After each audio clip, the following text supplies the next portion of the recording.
Hello जी, क्या हाल चाल है। Welcome back to my channel. तो आज मैं आपको पचिंको का पार्ट 3 एक्सप्लेन करने वाली हूँ। तो अगर आप मेरे चैनल पे नए हैं, चैनल को सब्सक्राइब नहीं किया है तो जल्दी से चैनल को सब्सक्राइब कीजिए। तो चलिए चलते हैं अपने एक्सप्लेनेशन की ओर।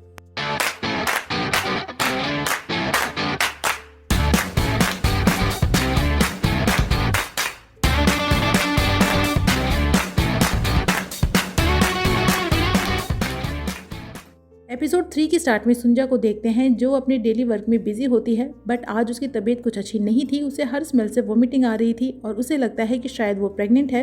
इसीलिए वो जाती है हांसू से मिलने एंड दिस सीन वो सुपर रोमांटिक, वो चोरी चोरी डेटिंग वाली। हालांकि सुंजा ये सब याद कर रही होती है और उसे मार्केट में पता चलता है कि हांसू कहीं गया हुआ है और अब वो शायद ही वापस आए, क्योंकि उसके पास काम की कमी नहीं है और वो एक फिश ब्रोकर जैसे छोटे मोटे काम के लिए शायद ही वापस आएगा। और यहाँ सुंजा को हर सी फूड से स्मेल आ रही थी और जैसे तैसे वो खुद को वोमिट करने से कंट्रोल कर रही थी। लेकिन एक दिन मार्केट में उसे हांसू मिलता है जो वापस आ चुका है और फिर दोनों अपनी मीटिंग पॉइंट पे मिलते हैं, एक दूसरे को किस करते हैं। फिर हांसू सुंजा को एक गिफ्ट देता है जो होती है एक चेन वॉच और सुंजा उसे बताती है कि वो प्रेग्नेंट है, जिस पे हांसू खुश होता है कि उसे बेटा होने वाला है। बट सुंजा बोलती है कि क्या बेटी हुई तो वो खुश नहीं होगा, बट हांसू बोलता है कि वो बिल्कुल खुश होगा और अपनी बेटी के लिए अच्छे अच्छे कपड़े लेकर आएगा और चाहेगा कि वो अपनी मॉम की तरह ही ब्यूटीफुल और स्मार्ट हो।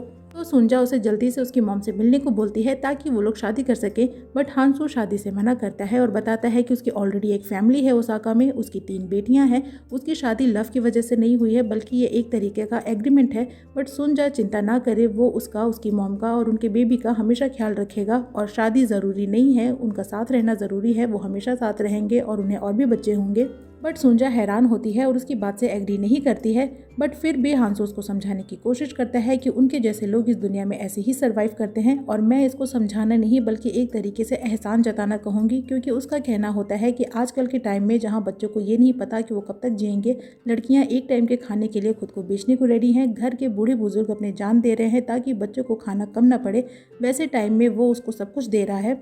लेकिन फिर भी जब सुंजा नहीं मानती है तो वो उस पर चिल्लाता है और उल्टा उसके ऊपर इल्ज़ाम लगाता है कि सुंजा ने ये सब कुछ इसलिए किया ताकि वो उसे शादी कर ले, क्योंकि उसके डैड की प्रॉब्लम की वजह से कोई भी उससे शादी नहीं करता। वो यहाँ पे उसके डैड के पैरों की प्रॉब्लम की बात कर रहा था और सुंजा उसे उसके डैड की इंसल्ट करने से मना करती है। बट हांसू उल्टा उस पर गुस्सा होता है और बोलता है कि इससे उसका बच्चा भी अफेक्ट हो सकता है। और ये पॉइंट था जब सुंजा समझ जाती है कि हांसू से कुछ भी बोलना फालतू है और वो वहाँ से भाग जाती है। हालांकि हांसू उसे रोकने की कोशिश करता है बट सुंजा नहीं रुकती है और बारिश में भीगती हुई अपने घर आती है।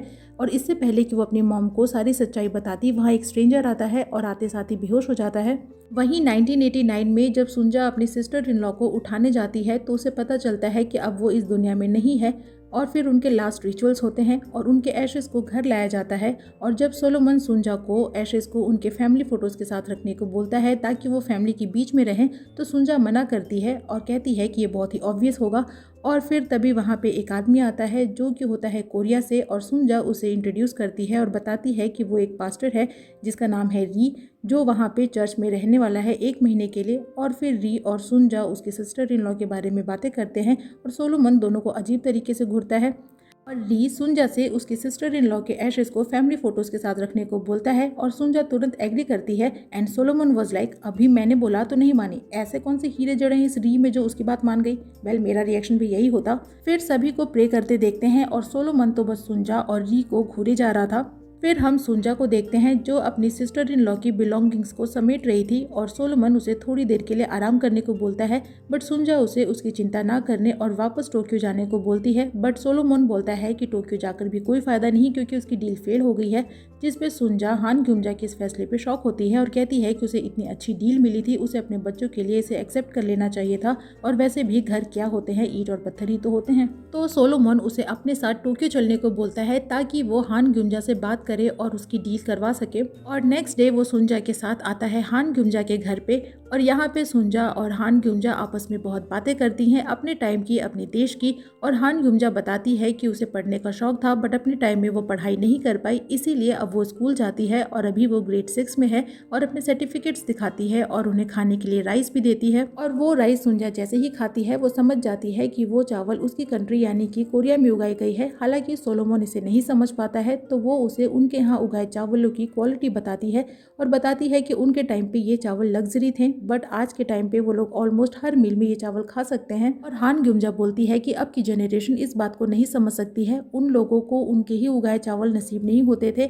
और फिर सुंजा से पूछती है कि क्या वो कभी वापस कोरिया गई है, बट सुंजा मना करती है और बताती है कि तब उसके पास पैसे नहीं हुआ करते थे और अभी रिसेंट में उसकी सिस्टर इन लॉ की डेथ हुई है, जो कि एक बार कोरिया जाना चाहती थी बट अब काफ़ी देर हो चुकी है। और बताती है कि उसने और उसकी सिस्टर इन लॉ ने यहाँ पे कैसे दिन गुजारे हैं, अपनी फैमिली के लिए क्या कुछ सेक्रीफाइस किया है। वो लोग यहाँ पे भूखे रहते थे, किमची बेचा करते थे, बट आज वो किमची नहीं बनाती है बल्कि 300 येन में उसे बाजार से खरीद कर लाती है।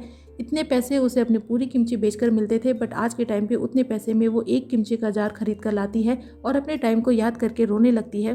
और यहाँ पे हान ग्युमजा जो बोलती है मुझे बहुत ही अच्छा लगता है, ये दिखाता है कि उन्होंने क्या कुछ एक्सपीरियंस किया होगा तभी आप ये कुछ बोल सकते हैं।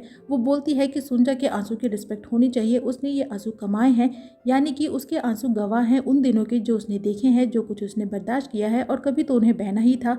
और बताती है कि किन किन मुसीबतों से गुजर के उसने ये घर बनाया है, अपने बच्चों के लिए सेक्रीफाइसेस किए हैं। और सोलोमन से पूछती है कि क्या वो अपने दादी को यहाँ पे इसलिए लेकर आया ताकि वो डील के लिए तैयार हो जाए। तो सोलोमन बेशर्मों की तरह हाँ बोलता है और कहता है कि वो फ्री में थोड़ी ले रहा है, इसके बदले उसे अच्छी खासी अमाउंट मिल रही है जो उसके बच्चों के भविष्य के लिए अच्छी होगी। और चाहे पास्ट में जो भी हुआ हो, बट अब सिचुएशन बदल गई है और लोगों को पास्ट से निकलना चाहिए।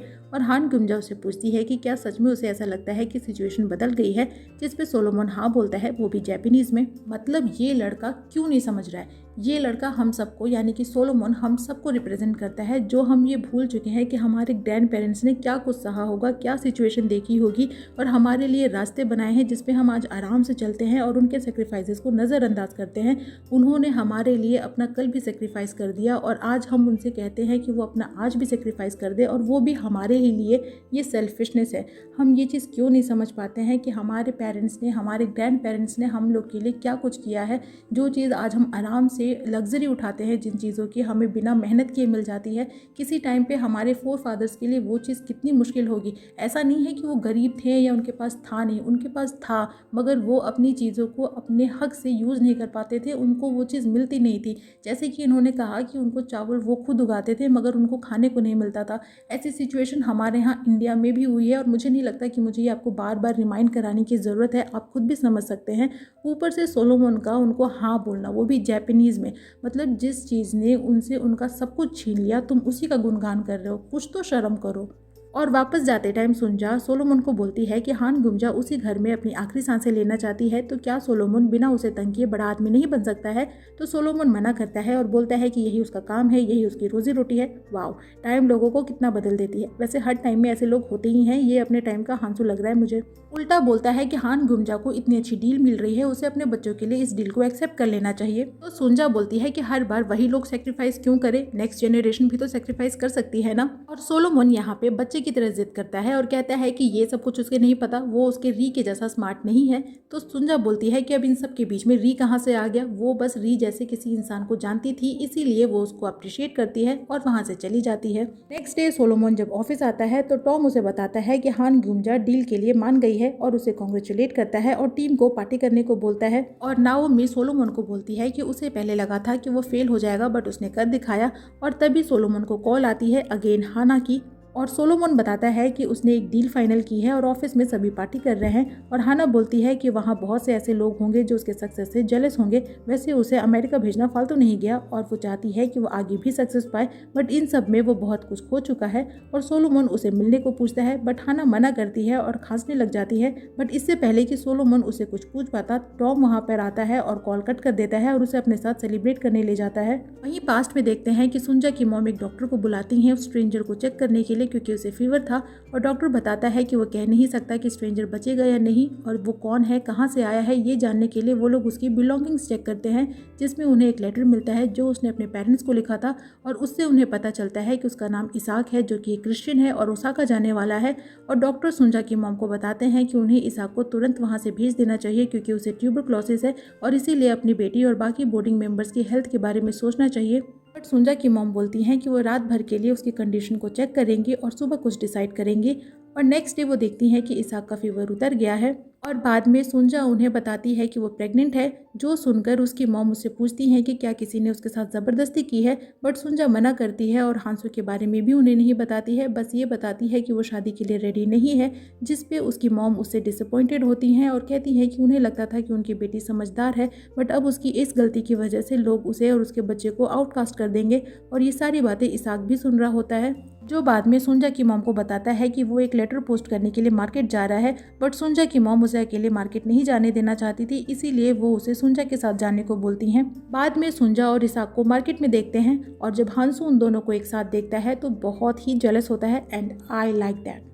और सुंजा वहाँ से चली जाती है और फिर सुंजा और इसाक को देखते हैं एक रेस्टोरेंट में और इसाक उसे बोलता है कि उसने उसकी एंड उसकी मॉम की बातें सुन ली थी और उसे पता है कि वो प्रेग्नेंट है और अगर सुंजा चाहे तो वो अपने बच्चे को किसी चाइल्डलेस कपल को दे सकती है, क्योंकि अगर उसने अपनी बेबी को रखा तो लोग उसे और उसकी बेबी को गंदे नज़र से देखेंगे। बट सुंजा मना करती है और बोलती है कि उसे पता है कि दुनिया उसे और उसके बच्चे को आउटकास्ट करेगी और उसे अपनी मॉम को भी छोड़ना होगा ताकि वो लोग उसकी मॉम को आउटकास्ट ना करें और उसकी लाइफ बहुत ही डिफिकल्ट होने वाली है। बट ये सब कुछ जानने के बावजूद वो अपने बच्चे को अपने से दूर नहीं करेगी और उसे सब कुछ देगी और बताती है कि उसके डैड को भी लोग उनके पैरों की वजह से आउटकास्ट करते थे, बट फिर भी उनकी शादी हुई और फिर वो हुई जिसे उन्होंने बहुत प्यार दिया और अब उसे भी एक बेबी होने वाला है तो वो भी अपने बेबी को बहुत प्यार देगी, मगर उसे दुनिया के डर से छोड़ेगी नहीं। तो इसाक उसे सॉरी बोलता है उसे हर्ट करने के लिए और कहता है कि वो हमेशा से ही बीमार रहता था, इसीलिए लोगों के साथ ज़्यादा घुल मिल नहीं पाता था।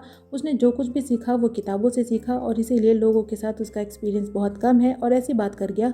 और पूछता है कि क्या सुंजा उस आदमी को भूल सकती है और अगर हाँ तो क्या वो अपनी केयर किसी और को दे सकती है, यानी कि वो उसे इनडायरेक्टली प्रपोज कर रहा था और अपने साथ ओसाका चलने को बोलता है और सुंजा उसके प्रपोजल को एक्सेप्ट कर लेती है। वहीं 1989 में सुंजा को देखते हैं जो अपने बेटे के पचिंको पार्लर आती है और बताती है कि उसकी आंट एक बार कोरिया वापस जाना चाहती थी, अपनी देश की हवा में सांस लेना चाहती थी, इसीलिए वो उनकी एशेस को यहाँ पे बरी नहीं करेगी बल्कि उन्हें वापस घर लेकर जाएगी। और इसी के साथ ये एपिसोड यहीं पे खत्म हो जाता है। तो एपिसोड 3 की एक्सप्लेनेशन यहीं पे होती है खत्म। आपको एक्सप्लेनेशन कैसी लगी कमेंट सेक्शन में जरूर बताइएगा। वीडियो अच्छी लगी तो वीडियो को लाइक कीजिएगा, फ्रेंड्स के साथ शेयर कीजिएगा और मुझे इनकरेज करने के लिए मेरे चैनल को जरूर सब्सक्राइब कीजिएगा।